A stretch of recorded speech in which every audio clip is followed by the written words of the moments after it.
Welcome to Spine Summit 2023. We're going to be talking about mastery, vision, and purpose here. And we made history, right? You all here, you have made history. And I want to thank you all for that. Because of you, we have over 1,000 abstracts, 1,000 attendees. In fact, there's 1,500 people here, which typically in the past we've had 500 to 600, right? So something's changed.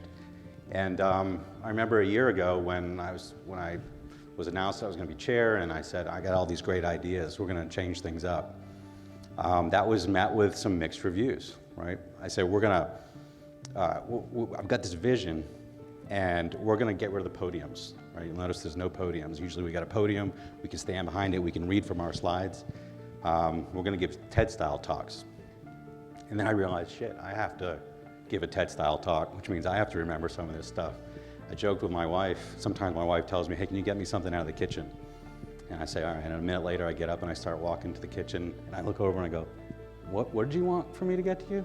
And she'll look back at me and go, I have no idea. I can't remember either. So we just pour another drink. But seriously, this is hard to do. But obviously, people are doing a damn good job. We were going to get the NFL to support us. We were going to have U2. Anybody there last night? That was a lot of fun. Pretty darn close to U2. We're going to have artists. You'll see what we're going to be doing later today.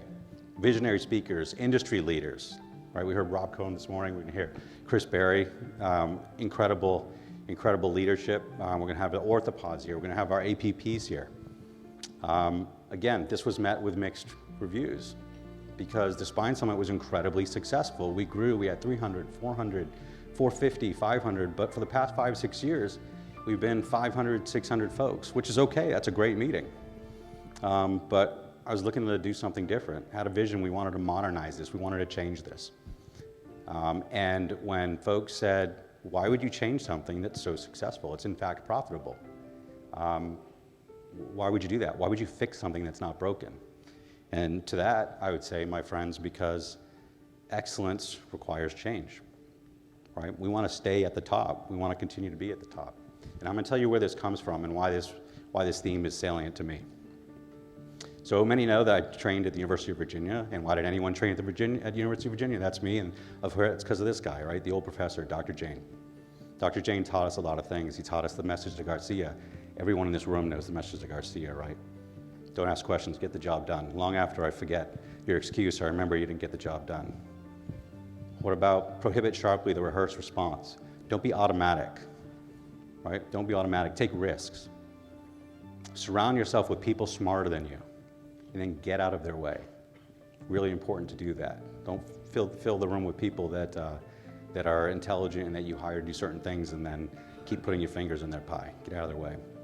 And here, sometimes you have to change in order to stay the same. And the same didn't mean static.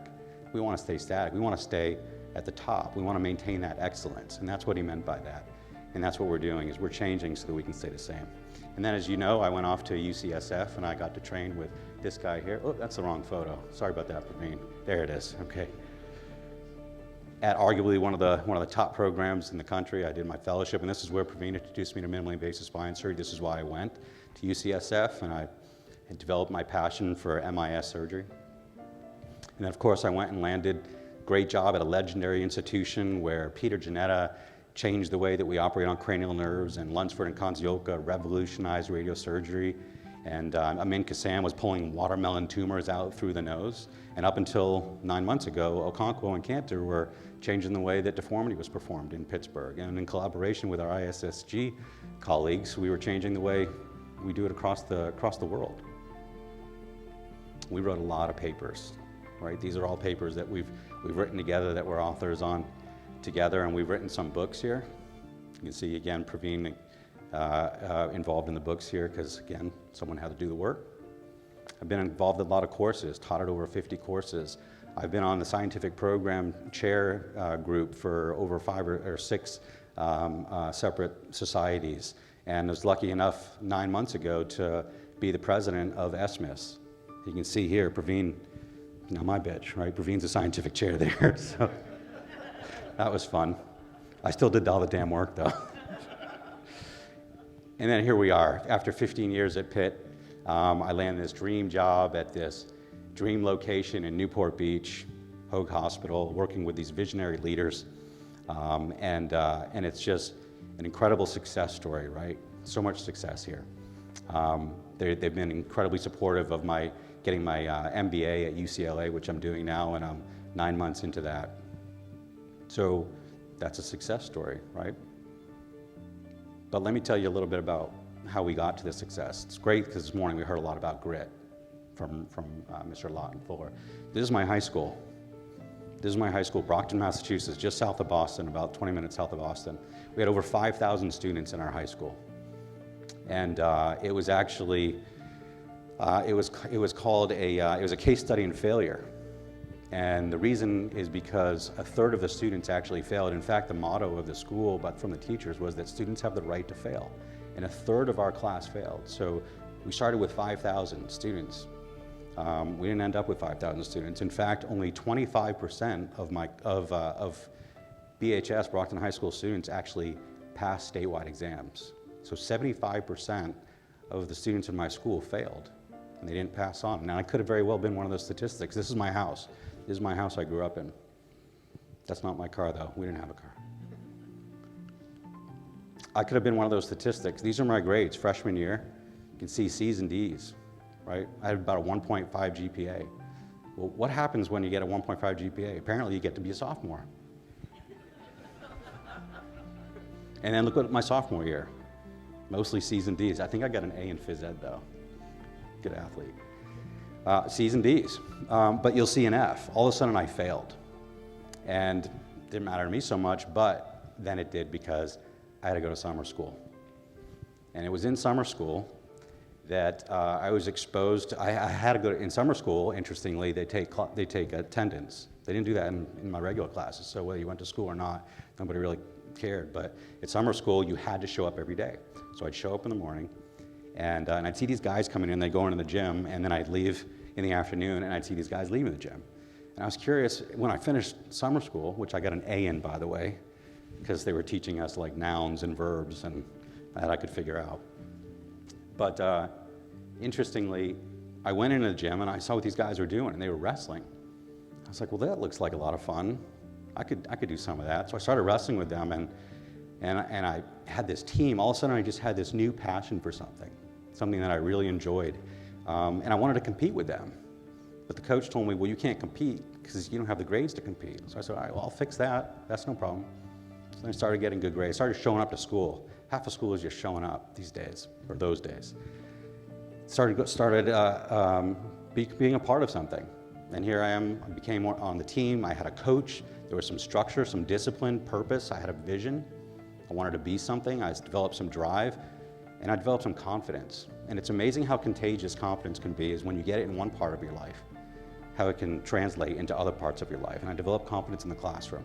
I started doing well in school, started showing up for school. Somehow, as David said, I got into college. And college was a little shaky at the start, right? I still didn't know how to study. So I started with a 2.2, but then you'll see it went to a 3.0, a 3.6, 3.9, 4.0. And it started becoming clear that this is fun. Knowledge is fun. And I got to do all these other cool things. I got to work with NASA for a little bit, and I went and got my master's at Boston University, and then I decided to go to med school and went to UVM.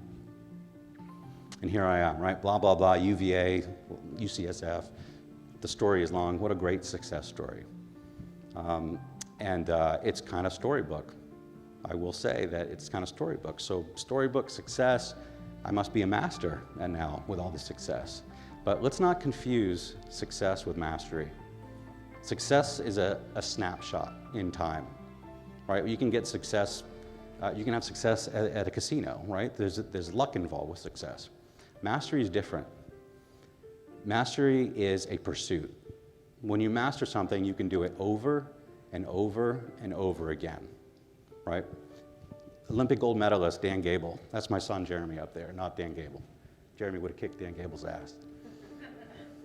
Dan Gable said, mastery is when you practice something so well that you get so good at it and you're flawless that you can actually tell your opponent what you're going to do to them before you do it, and you can still nail it. Because you've practiced in every scenario, from every angle, you're good to go. And it's what works you're working towards a vision.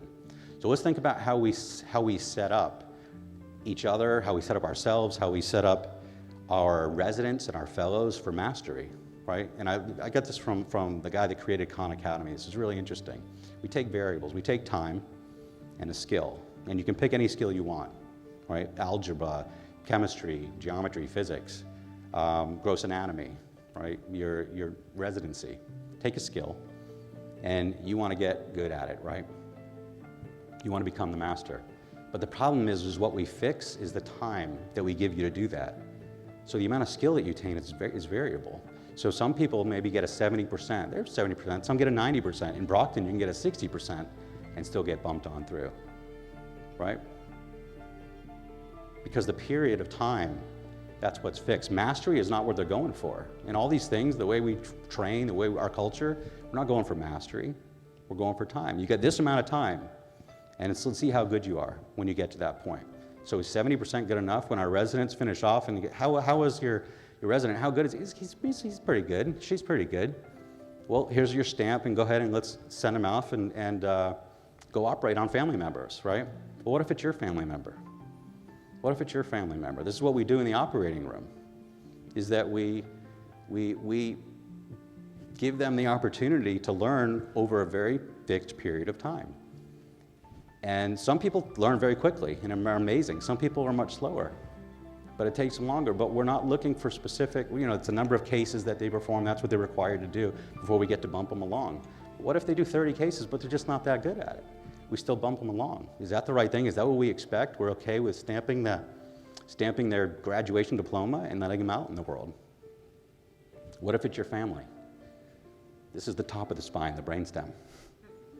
Right? That's a cavernous malformation there. What if that was your family?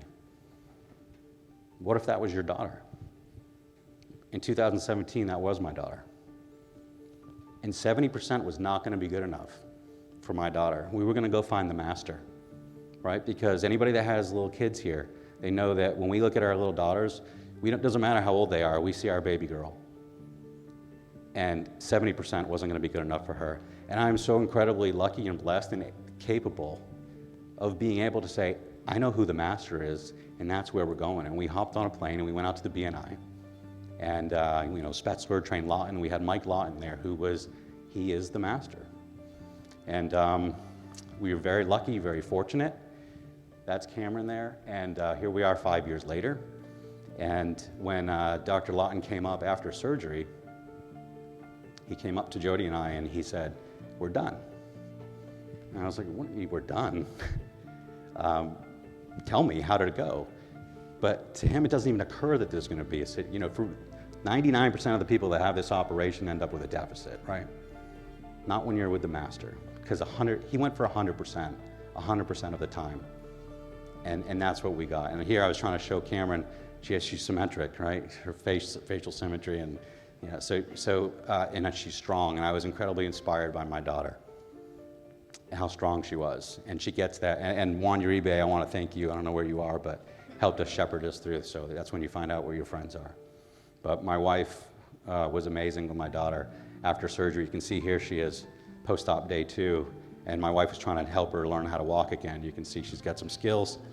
Yeah, she also wanted to keep the temperature good for her around, so she kept the temperature good, make sure she's feeling good and healthy and strong. And here she is 5 years later. She's a graduate of Syracuse University, and I'm so thankful to the masters. And this is what I would demand and expect from anyone. And this is what I ask you to, let's bring it back. Remember med school when we studied the brachial plexus? How long and how hard for weeks on end, and the night before the exam, we drilled and we had to learn this most difficult task. The brachial plexus was so difficult, and we broke it down. Remember the Robert Taylor drinks cold beer, our mnemonic, trying to make sure that we could land this, we could nail this, right? Imagine if we treated every surgery like it was the brachial plexus. And we spent that time and the energy breaking it down and making sure that at the end of the day, we were going to be masters with every surgery, every single one. But that's going to require you to fail. We heard all about that, right? You got to fail in order to succeed. And it's those failures that stick. Those are the experiences that stick. Because experience is what you get when you didn't get what you wanted. Let's look at other failures. How about Michael Jordan? Do you know he was cut from his high school basketball team? And that's what drove him to succeed. Tom Brady was picked in the 6th round, 199th in the 2000 draft, right? He's not doing so bad, is he? Walt Disney was told he was unimaginative, actually lost the rights to his first character, some rabbit or something. That's how he got Mickey Mouse. Albert Einstein, he failed out of math. At least I passed math, right? He failed out of math and ended up quitting and dropped out of school, right? That's, of course, before winning the Nobel Prize in physics. Because how you respond to adversity is the greatest predictor of your future success. And I swear we weren't in cahoots, but we're all talking about grit today, right? And that's how we get to this level of success, hopefully the level of mastery that we're all shooting for. It's because of the grit we develop. And we have to think about, as we're training our as we're mentoring our trainees, what are we looking for from them? What are the metrics that we're trying to do? Is it time? Do we really want, all right, we just want you doing this for 6 years and kind of wherever you are, that's when you get to go off, as long as you do the right number of cases. The number of times I have people kind of pound their chest and say, I can do a TLIF in 40 minutes. Is that impressive? That's time, that's fast. I'm impressed 5 years down the road when it was done meticulously and they're still fused, right? It's not a pseudoarthrosis. That's what's impressive, not necessarily the time. And the details matter, right? In order to do things right, in order to do things that are meaningful, you need to pay attention to the details. This is John Wooden, right? The most celebrated NCAA coach ever, won 10 basketball championships. And he starts off at the beginning of every year teaching his players how to put their socks on, and then teaching them how to tie their shoes, right? 18-year-old men, this is how you put your socks on. Because he learned when he was a little kid, pushing the tractor behind Bessie on his farm, that if he got a blister in his foot, he couldn't work. And if he couldn't work, he couldn't get paid. And if he couldn't get paid, he couldn't eat. So it was real important to pay attention to those details up front. And the same is true in the operating room. Details are what matters. Everything is iterative. If you take shortcuts up front, it's only going to make it more difficult as you get further along. And practice. Practice, practice, practice. You know, that's what separates the average from the elite, is how much you spend time doing something. That's what allows you to get to mastery, right? So the elite athletes spend a minimum of 10 times more time practicing, but they don't just practice. They practice at a certain spot. They practice in what's called the sweet spot. This is from a book I read from Ahmed Kanter, Dr. Ahmed, Christopher Ahmed, is Find Your Sweet Spot. What is your sweet spot? Your sweet spot is that point at which you try your absolute hardest. It's what you can almost accomplish, what you can almost attain. You can't get there, but you're trying hard. And that's where you spend your time practicing at what you just can't barely do, because you want to become comfortable being uncomfortable. And over time, as you continue to practice in that sweet spot, that's when the uncomfortable becomes comfortable. That's when you become the master, right? Now you have a gift. How many times have your patients said, you have a gift, thank you for your gift? What's a gift? A gift is for giving. So you got to make sure that you give your gift, you teach the future. And that's what many of us are here for. That's what we have. I think we have over 100 med students, and we have over 250 residents here. We've grown at an incredible rate, and it's our young, and that's what we want, because we want to bestow this gift upon you. That allows you to have a vision. What's a vision? A vision is what's in your head, right? It's not what other people see necessarily. It's what you see. No one else sees it yet. And that's important for you to be able to pass on and get others to jump onto your vision. That's how this meeting was created. We had an idea, we had a vision, and folks jumped on. And it's a testament to those people that were here. My greatest fear is waking up one morning and not loving what I do, right? Not working towards that vision. And that's what made me start thinking about, what do I want, at 50 years old, do I want to change? Because I was struggling to see that vision. I was struggling to see that top of the mountain, and I wanted to make sure that what I was doing was working towards it. Here's our vision for the spine section, right? I'm not going to read it. It's actually online, but isn't it amazing that we are all here today working towards this vision of working together and collaborating, working towards innovation and development? If you have the right vision, it is what pulls you. And as a leader, you need to make sure everyone else sees that vision. And some people are going to jump on with you and say, let's work towards that together, right? Because you don't want to have a dream. I saw that we have a dream. There's a difference between having a dream and having a vision. A dream is just a dream. But when you have a vision, you actually have a pathway. You're creating the pathway to that. I don't know if anyone has ever heard of Zeno's paradox. It's kind of this crazy thing. This is back from 400 BC, back when like Red Shade was in training. But it's kind of a crazy thing when he talks about the vision or motion and how you can never actually get to where you really want to be, because in order to get there, you have to get halfway there. And in order to get to the next place, you get halfway to that. And if you keep halving it, you never actually get to where you want to be. But the reason this is salient to me is because let's think of it the other way. Let's figure out where you want to be. That's your end point. So 20 years from now, where do you want to be? Well, in order to get there, I'm going to cut that in half. In 10 years, what do I need to be doing in 10 years so that in 20 years I can do this? And you cut that in half. At 5 years, what do I need to do so that at 10 years I can do this? And you keep doing that until you know tomorrow what you need to be doing so that 20 years from now you'll be doing that, right? And I asked my son, my oldest son, who just graduated University of Alabama, Roll Tide, right? And what do you want to be doing in 20 years? He said, well, I'm going to be the GM of a national football franchise, right? I'm going to be the GM. That's your there. I said, okay, so we know 20 years, your touchdown, you're going to be the GM, right? So what do you mean you need to be doing in 10 years? In 5 years, what should you be doing, right? And because I know that this kid right here, that was our first Super Bowl we went together, I know that in 20 years, he's going to be a GM. And he knows that too, because he has a vision and he has calculated out his path. He's calculated a path, and he's on that path. And I'm very proud of him. And no one knows this better than our industry leaders. And that's why it was important here this year. And this was difficult to do, but we did it. But we got our industry leaders talking to us. You're going to hear from Chris Berry after me, and you heard from Rob Cohn earlier today. And that was an incredible talk. And it's because these guys are running billion-dollar companies. They have something to teach us, right? 15 years ago, we were focusing on innovation in widgets and these tools and these toys, right? But now the future is focusing on their delivery. And no one knows how to do this better than our industry partners. And this brings us down to purpose, right? Why are we here? I told you my greatest fear. Here's my second fear, right? And these are my twin daughters, Leah and Kylie. And how many times do I tell you to put your phone down? In fact, are you on it right now?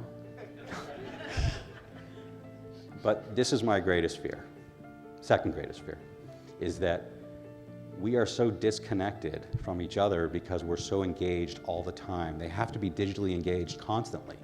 But when your brain and your mind is constantly just swiping, you're not thinking, you're not innovating, you're not creative.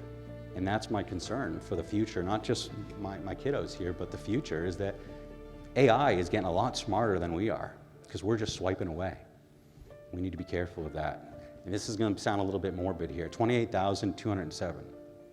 Doesn't seem like a huge number, right? Depends what you're talking about. That's the number of days on Earth that the average human being gets to live. 28,000 days.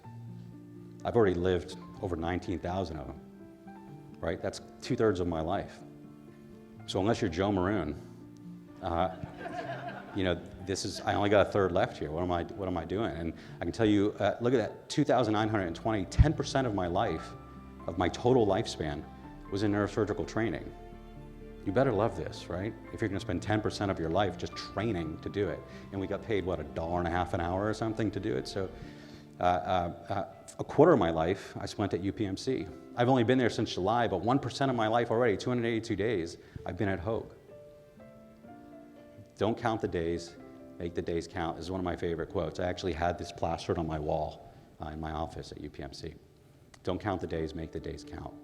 Everybody remembers the movie Jerry Maguire, right? Remember what we all remember from Jerry Maguire, right? That wasn't the theme. The theme was a little bit different than that, right? It was about having purpose, checking in with yourself every day to make sure that what you're doing today is meaningful to you, so that down the road, 20 years down the road, it mattered. Randy Pausch was a professor at Carnegie Mellon University, and he was tasked by his dean. He said, if you can give one talk, what would you give that talk on? And sadly, he ended up getting stomach cancer and ended up being able to give one talk. And he gave the last lecture. And on his last lecture, he talked about the importance of time. The importance of that, because time is all you get. You don't get to get it back. No matter how wealthy any of us get, there's one thing we can't buy, and that's time. And not only time, but who you spend that time with, the people that you spend your time with.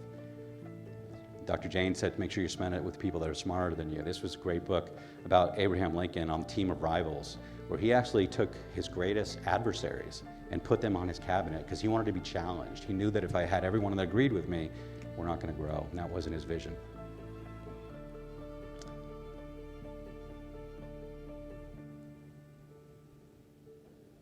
So what I suggest to you is find your rocks. Find the rocks, find your foundation, find the people in life that matter most. Find those that you love, that you care about. Find those that inspire you. Find those that you trust. Find your people. Find the people that are going to help you reach your vision, and you're going to help them reach theirs as well. These are my people. We all have our people. Not everybody's on here. And I would leave you with this, couple slides left. I don't know if you guys are familiar with these crocodile farms they have out in like Vietnam.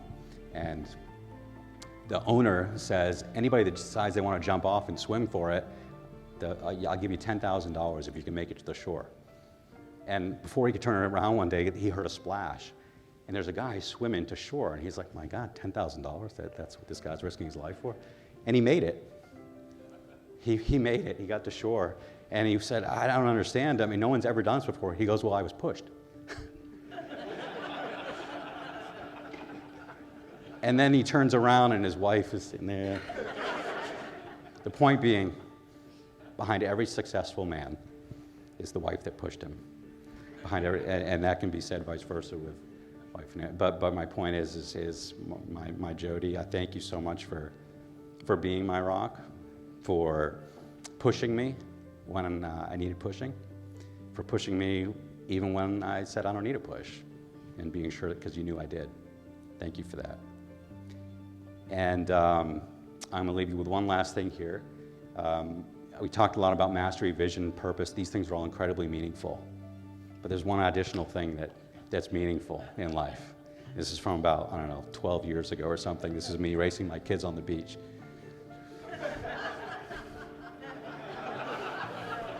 I got one more, hold on. Boom. It's meaningful. We gotta win. You gotta win. Thank you very much. Thank you.